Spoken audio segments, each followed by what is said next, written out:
우리 주제표와 우리 캠페인 같이 하겠습니다. 자, 시작. 복음으로 교회를 새롭게, 세상을 이롭게, 복음으로 가정을 섬기겠습니다. 복음으로 전도하고 선교하겠습니다. 복음으로 세상을 섬기겠습니다. 아멘. 묵상 말씀 사도행전 17장 31절 우리 세 번 같이 하겠습니다. 자, 이는 정하신 사람으로 하여금 천하를 공의로 심판할 날을 작정하시고 이에 그를 죽은 자 가운데서 다시 살리신 것으로 모든 사람에게 믿을 만한 증거를 주셨음이니라 하니라. 이는 정하신 사람으로 하여금 천하를 공의로 심판할 날을 작정하시고 이에 그를 죽은 자 가운데서 다시 살리신 것으로 모든 사람에게 믿을 만한 증거를 주셨음이니라 하니라. 아멘. 하나님께서 오늘 우리에게 주시는 말씀은 요나서 2장 1절에서 10절까지 말씀입니다. 자, 오늘 본문을 통해서 고난의 유익 이런 제목으로 말씀의 은혜를 함께 나누겠습니다. 자, 요나 선지자가 큰 물고기에 삼켜져서 3일 밤낮을 그 뱃속에 있다가 다시 살아났다라는 이야기는 매우 유명합니다. 자, 그렇지만 과연 사람이 물고기 뱃속에서 살아남을 수 있는가? 과학적으로 가능한가? 또 요나의 이야기가 과연 이것이 역사적 사실이겠는가? 하는 문제에 대해서는 신학자들도 의견이 많이 갈려왔습니다. 대부분의 자유주의 신학자들은 요나 이야기가 사실성이 떨어진다 이렇게 판단해서 이것은 실제적인 사실이 아니라 단지 교훈적 우화다라고 생각하는 경우들이 많이 있습니다. 그러나 요나의 이야기를 실현 가능한 내용이고 또 역사적 사실이라고 생각하는 학자들과 목회자들도 또 많이 있습니다. 다음은 그 후자에 해당하는 역사적 사실이라고 생각하는 어느 목사님의 강해에서 제가 발췌한 부분을 좀 읽어드리겠습니다. 자, 일반적으로 고래는 몸집이 클지라도 목구멍이 작아서 사람을 삼키기에 적합한 짐승이 아니라는 지적이 있어왔습니다. 오히려 이것을 상어 종류라고 보는 것이 옳다는 지적이 많습니다. 사람을 삼킬 수 있는 물고기가 있느냐에 대해서 학자들은 만약 이 요나서 2장의 물고기가 거대한 백상어나 향유고래였다면 사람뿐 아니라 말만한 짐승도 삼킬 수 있었을 것이라고 추측합니다. 1912년 플로리다의 나이트키에서 잡혀서 워싱턴의 스미소니안 연구소에 전시되어 있는 고래는 길이가 135m, 입 넓이가 95cm, 무게가 13.5톤인데 잡힐 당시 고래 윗속에는 무게가 약 680kg이나 되는 검은 물고기가 있었다고 합니다. 자, 훨씬 중요한 문제는 선지자가 어떻게 물고기 뱃속에서 사흘간이나 살아있을까 하는 점입니다. 그러나 때때로 유사한 일들이 예증됨으로써 요나의 역사성이 입증되고 있습니다. 예를 들면 1758년 지중해에서 한 선원이 배 밖으로 떨어져 상어에게 삼키었는데 상어가 그 대포를 맞고 그 사람을 다시 토해냈었습니다. 그는 아무것도 다친 데가 없었습니다. 또 어떤 인디언은 상어에게 삼킨 바 되었는데 그 상어를 잡아서 배를 갈랐더니 그 사람이 곧 죽기는 했지만 아직 살아 있었습니다. 자, 아마도 선지자는 큰 물고기의 위가 아니라 후두부에 있는 작은 공간으로 들어갔을 것입니다. 그곳은 물이 잘 빠지고 공기가 잘 통하는 유일한 장소였을 것입니다. 만약에 위에 있었다면 질식사했을 것입니다. 자, 여러분들은 어떻게 생각하세요? 우리도 이것을 그냥 믿음으로 바라보면 별 문제가 없지만은 이게 과연 사실일까? 이럴 수가 있는가? 이것이 과학적 사실이 아니라면 이 말을 믿어야 될 것인가? 이런 생각들을 하게 될 수 있습니다. 자, 저는 저 같은 경우에는 과학자의 이야기나 또 신학자의 이야기도 참고를 할 뿐 그것을 절대적으로 맹신하지는 않습니다.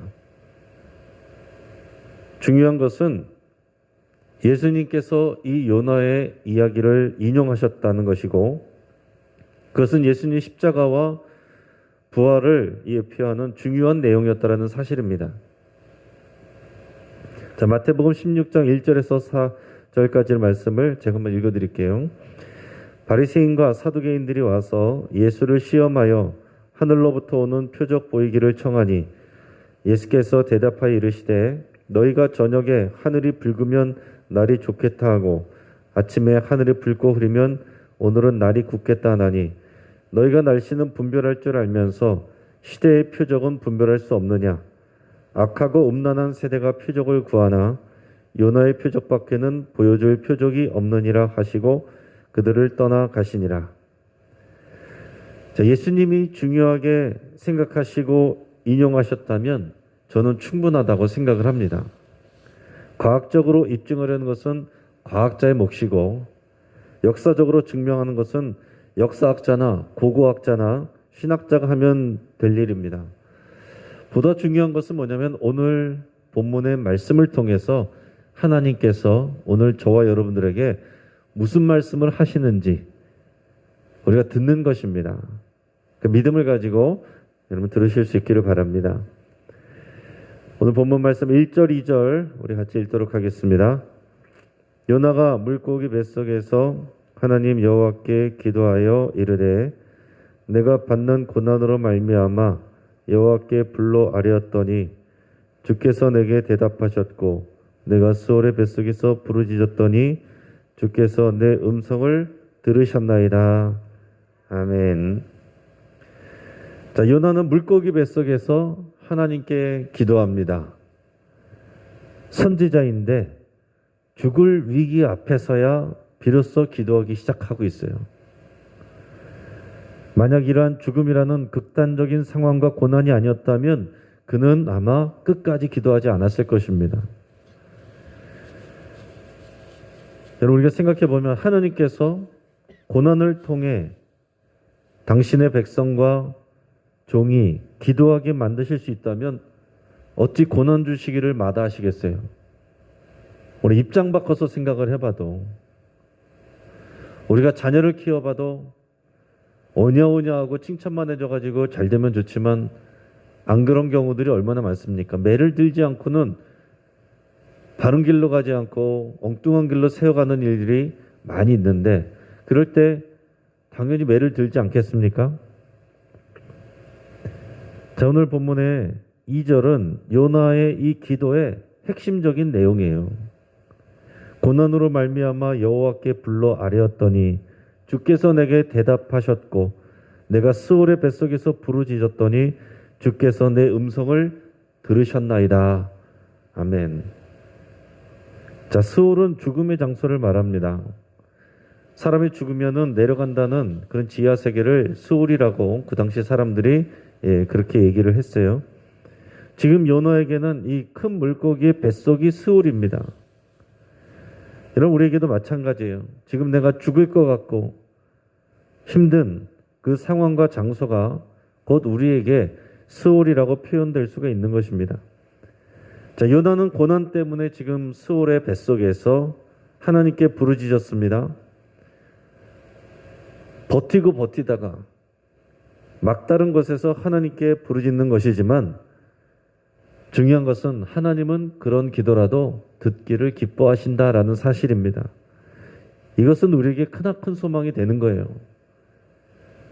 우리가 힘들어서 어쩔 수 없어서 죽을 수밖에 없는 그런 상황에서 하나님 앞에 나와서 드리는 기도라도 하나님께서 외면하시지 않는다라는 사실입니다. 인간적인 관계였다면 어떻게 되겠어요? 안 듣죠. 네가 그동안 뭘 하다가 다 죽게 되니까, 내가 필요하니까 그제서야 나를 찾느냐, 단박에 거절하겠죠. 그러나 우리 하나님은 그 기도도 들으신다라는 사실입니다. 자, 그래서 요나가 이 상황에서 기도하는 것은 어디 가서 자랑할 일은 아니에요. 부끄러운 일입니다.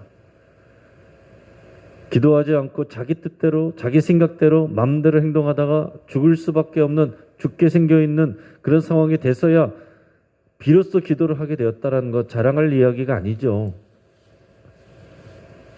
그렇지만 하나님께서 그 기도를 들으신다는 것을 생각하고 그 믿음을 가지고 기도를 할 수 있는 것, 그것은 좋은 일입니다. 그것도 믿음이 있어야 할 수 있는 일이에요. 여러분 가룟 유다를 보세요. 가룟 유다는 마지막까지 주님 앞에 나오지 않고 자신의 혈기로 자살을 선택했습니다. 사람들은 그래요. 자신이 할 수 있는 것이 있거나 가능성이 조금이라도 있다면 하나님께 잘 의지하지 않습니다. 그래서 이런 말이 있어요. 사람은 하나님보다 자기 지팡이를 의지한다. 지팡이라도 있으면은 그 지팡이를 의지하지 하나님을 잘 의지하지 않는다는 거예요. 자, 그런데 놀라운 것은 지금 요나가 아무런 하나님의 응답을 받은 것이 없습니다. 여전히 요나는 이 물고기 뱃속에 있어요. 죽을 것 같은 상황 속에 있습니다. 숨이 막히고 지금 어려운 가운데 있어요. 그런데 하나님이 자신의 음성을 들으셨다라고 고백을 하고 있습니다. 그랬죠? 아까 2절에서 주께서 내게 대답하셨고 내 음성을 들으셨나이다. 과거형으로 이렇게 표현을 하고 있습니다. 이미 들으시고 응답하신 것처럼 표현을 하고 있어요. 여러분 이게 믿음의 선포입니다. 미래의 일을 지금 믿음으로 현실에다 갖다 놓는 거예요. 성경에 이 히브리어의 표현에 그런 경우들이 많이 있어요. 앞으로 미래에 일어날 일을 과거형으로 이미 과거에 있었던 일인 것처럼 그렇게 표현할 때가 있는데 그것은 그만큼 확실하게 하나님이 행하실 거라는 것을 믿음으로 표현하는 것입니다. 하나님이 내 기도를 이미 들으셨고 응답하셨습니다. 라고 이렇게 선포하는 것이 주여 내 기도를 들어주시옵소서 라고 간청하는 것보다 더 강력한 믿음의 기도가 됩니다. 이 믿음의 기도를 요나가 여러 가지 다른 표현으로 또 계속해서 기도하고 있어요. 우리 6절을 같이 읽어보도록 하겠습니다. 시작. 내가 산의 뿌리까지 내려갔사오며 땅이 그 빗장으로 나를 오래도록 막았사오나 나의 하나님 여호와여 주께서 내 생명을 구덩이에서 건지셨나이다. 아멘. 자, 이 고대 우주관에 따르면 큰 산은 바닥까지 그 뿌리를 내리고 있다라고 생각하고 있어요. 그리고 지하 세계가 있는데 지하 세계는 성곽과 같아서 큰 대문과 빗장이 갖춰져 있다라고 생각해요. 그래서 그곳에 한번 들어가게 되면 다시는 빠져나올 수 없다라고 생각합니다. 그럼에도 불구하고 하나님이 자기의 기도를 들어주시고 자신의 생명을 구덩이에서 건지셨다. 이미 건지신 것처럼. 하지만 요나는 어디에 있어요? 물고기 뱃속에. 그렇지만 그 고백으로는 자신의 생명을 구덩이에서 건져주셨다라고 이렇게 고백을 하고 있습니다. 7절 말씀도 읽어보겠습니다. 내 영혼이 내 속에서 피곤할 때에 내가 여호와를 생각하였더니 내 기도가 주께 이르렀사오며 주의 성전에 미쳤나이다. 아멘. 자, 자신의 영혼이 피곤하고 지쳐 있지만 여호와 하나님을 생각하였더니 자신의 기도가 주님께 이르렀고 주의 성전에 이르렀다 이렇게 고백합니다. 여러분 우리가 힘이 넘쳐서 간절히 부르짖는 기도도 좋죠. 하나님이 들으십니다. 자, 그런데 도저히 기도할 수 없을 정도로 우리가 지쳐 있고 약해져 있을 때 믿음으로 하나님께 신음하듯이 내뱉는 그 기도도 하나님이 크게 들으십니다. 이게 얼마나 우리에게 큰 소망이 됩니까? 나 예전처럼 기도 열심히 잘 못해요. 예전에는 몇 날 며칠을 밤마다 매일 금식하면서 기도했는데 요즘은 기도를 못해요. 그러나 연약하고 피곤한 상황에서도 하나님을 의지하는 믿음으로 내뱉는 그 기도를 하나님께서 크게 들으신다면 우리가 그 기도하는 일이 얼마나 귀한 일이 되겠습니까? 자, 물론 그렇다고 해서 요나가 갑자기 완벽한 성인이 된 것은 아닙니다. 사실 1장을 읽고 2장을 읽으면 약간 당황스러워요. 그렇게 자기의 의로 똘똘 뭉쳐있고 하나님 말씀도 안 듣고 도망다니던 요나가 2장의 이 기도를 읽어보면 너무나도 이렇게 성숙한 하나님의 종으로서 이렇게 기도하는 것처럼 보여서 어떻게 보면 좀 당황스럽기도 합니다. 그런데 사실 그의 기도를 잘 들여다보면 자기 자신을 좀 미화하고 있다라는 그런 생각이 좀 듭니다. 그렇게 자신이 하나님의 말씀을 불순종해 놓고서는 지금 자신은 누구보다도 더 하나님을 사랑하고 경외하고 있는 것처럼 그렇게 표현하고 있어요.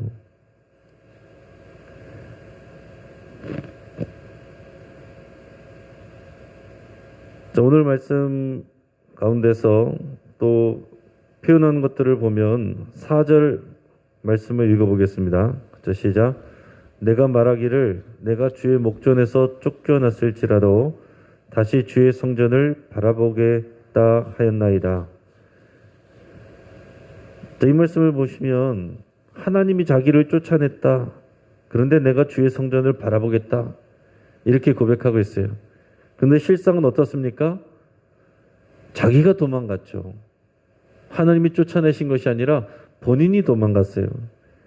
그럼에도 불구하고 자기가 하나님에게서 쫓겨났지만 주의 성전을 그럼에도 불구하고 바라보겠습니다. 이렇게 고백을 하는 거예요.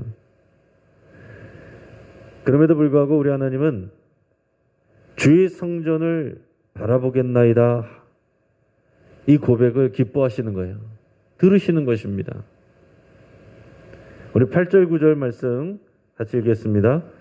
거짓되고 헛된 것을 숭상하는 모든 자는 자기에게 베푸신 은혜를 버렸사오나 나는 감사하는 목소리로 주께 제사를 드리며 나의 서원을 주께 갚겠나이다. 구원은 여호와께 속하였나이다 하니라. 아멘. 자, 우상 숭배하는 자들에 대해서 얘기하고 있습니다. 여기서 말하는 우상 숭배하는 자들은 이스라엘 백성 중에 우상 숭배하는 자들일 수도 있고 이방인들은 또 다 우상 숭배를 하니까 이방인들을 얘기하는 것일 수도 있어요. 자, 그렇게 우상 숭배하는 자들이 있지만 또 니느웨 백성들 같이 이방인들이 우상 숭배를 하지만 자신은 감사하는 목소리로 하나님께 제사를 드리고 서원을 주님께 갚겠다라고 이렇게 고백합니다. 자, 그러면서 구원은 자신에게 있는 것이 아니라 오직 여호와께 속하였다. 이렇게 고백을 하고 있어요. 자, 그런데 실상은 그 앞에서 어떤 일이 일어났습니까? 이방신을 섬기고 우상을 섬기던 이 선원들은 오히려 일어난 일들을 보면서 하나님께 제사를 드리고 제물을 드리고 서원을 하면서 하나님을 두려워하는 마음을 가졌다라고 그랬습니다. 오히려 요나가 하나님을 두려워하지 않고 그러고 있다가 이제 바다에 던져진 것이죠. 그래서 이런 고백을 보면 아직도 완전히 깨지지는 않았다라는 생각을 하게 되는 거예요. 그 실제로 나중에 보면 하나님의 말씀대로 니느웨에 가서 말씀을 전하지만 근데 실제로 그 니느웨 백성들이 회개를 하는 역사가 일어나니까 화가 나고 속상해서 밖으로 나와가지고 성 밖에서 투덜투덜 대다가 또 하나님께 교훈받는 내용들이 그 뒤에 나오잖아요. 간절히 기도는 하지만 그렇다라고 해서 그가 완전히 성숙해지거나 완전히 변화된 것은 아니다라는 사실입니다. 마치 다른 제자들은 다 예수님을 배반해도 자신만은 예수님을 떠나지 않겠다라고 그 곁을 지키겠다라고 호언장담하던 이 베드로의 모습이 왠지 겹치는 것 같은 그런 느낌이 들었어요. 그럼에도 불구하고 중요한 것은 요나가 아니라 하나님이에요. 그의 기도가 완벽하거나 성숙해서가 아니라 하나님을 인정하고 의지하며 기도했다는 그 자체만으로도 하나님은 요나를 구원하시고 응답하신다는 사실입니다. 10절 말씀 우리 같이 읽습니다. 여호와께서 그 물고기에게 말씀하시매 요나를 육지에 토하니라. 아멘. 여러분, 성경에서 바다는 죽음과 우리 혼돈의 상징입니다. 그 성경에서 바다는 사람들에게 두려움의 대상이고, 보통 바다에 사는 또 큰 물고기 이런 것은 또 사탄을 상징하는 상징이기도 해요. 그러나 오늘 말씀을 통해서 보면 하나님은 바다를 잠잠케 하시고 큰 물고기에게 명령해서 당신의 종을 다시 살리게 뱉어내게 하시는 하나님이십니다. 우리 하나님께서는 악에게 지는 하나님이 아니세요. 마귀와 싸워서 때로 밀리고 그런 하나님이 아니십니다.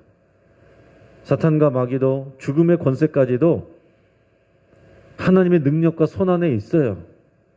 그럼에도 불구하고 하나님은 공의로우시기 때문에 인간을 죄의 문제에 노출시키게 되는데, 그것을 갖기 위해서 하나님의 공의를 만족시키기 위해서, 또한 그 사랑의 하나님이시기 때문에 그 아들 예수 그리스도를 사탄에게 내어주신 것이고, 무덤 속에 갇히셨지만 다시 토해내라 명령하실 때 3일 만에 예수님이 부활하신 것입니다.